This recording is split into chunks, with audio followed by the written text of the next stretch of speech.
Hey everybody, welcome to my build diary for my participation in Phase 2 of the Indomitus Coast to Coast Challenge.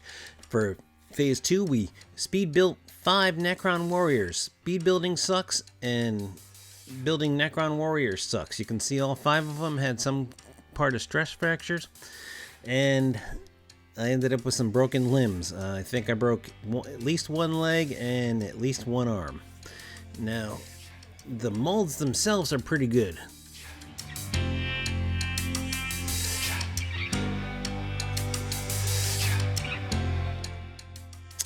You know, there's no flash whatsoever. A lot of the joints are hidden, and there's only a few seam lines. However, when I was trying to get rid of those seam lines, there were some fractures involved on my poor little Necrons. Well, if you stick around till the end, you can see Super Macho Jedi, my competition. He lives on the East Coast, which is why this is called the Indomitus Coast to Coast Challenge, because we're both building the Indomitus box set.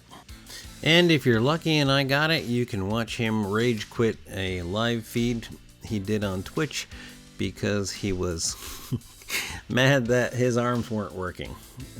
Anyways, I started out in the speed build competition and I thought I was going to do really good because I cut them out by the numbers. I made A through E and started cleaning up all the mold lines and all the fitting together all the parts and fixing all the fissures and the broken limbs.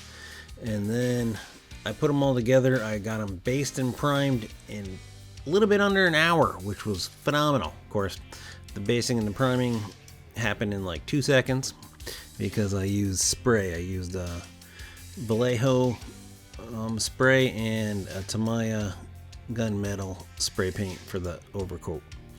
And then I got a little overconfident because I was under the impression that Tech Jedi was done, but I spent a little bit too much time on my bases. And you can see on my bases I was trying to replicate some ash.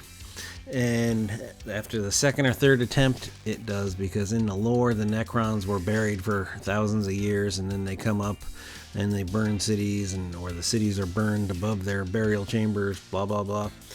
I'm relatively new to Warhammer, so I'm not all too familiar with the lore, but I had a good time building this.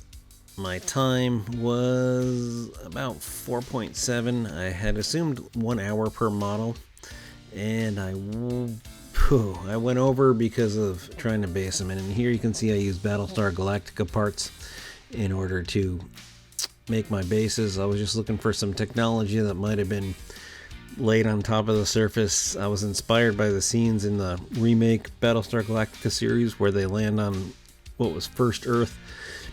Then it turned out that it was already totally obliterated by some type of apocalypse that happened on the planet. There's another broken guy for you. And he had a bent leg, so I ended up cutting him off at the hip.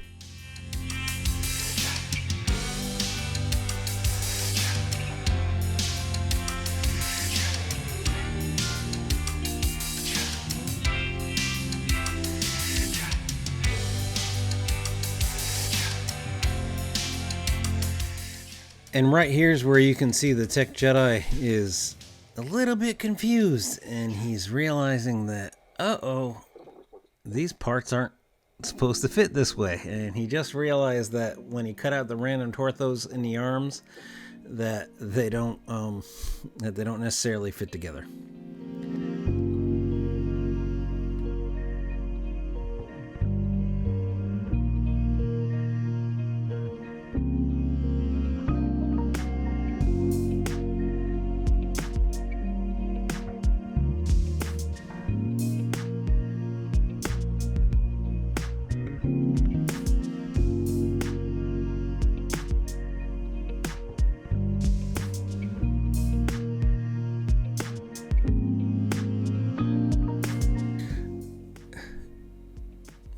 And so right about now, I'm evilly laughing to myself and texting him pictures of the directions and noticing that he's stuck at 1 hour.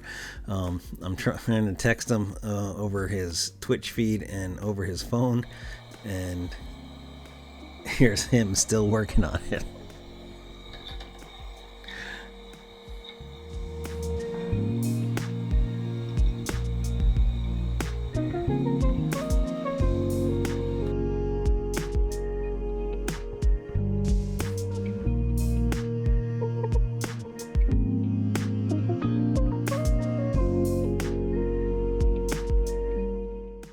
should actually be before, but he's about to realize he needs to look at the directions.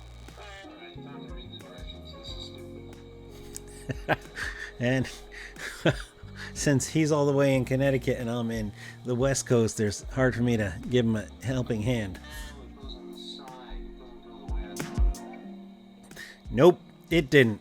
But you ended up putting together some really good models. So this is what Games Workshop says the Necrons are supposed to look like. Mine didn't come anywhere closer to that, but for our next phase, we're going to be doing 2 Outriders. And you can catch us out all at hashtag IC2C. Subscribe! And that was my tribute to Charlotte Dobre, somebody who we've been watching on YouTube for the last couple of weeks. See you next time.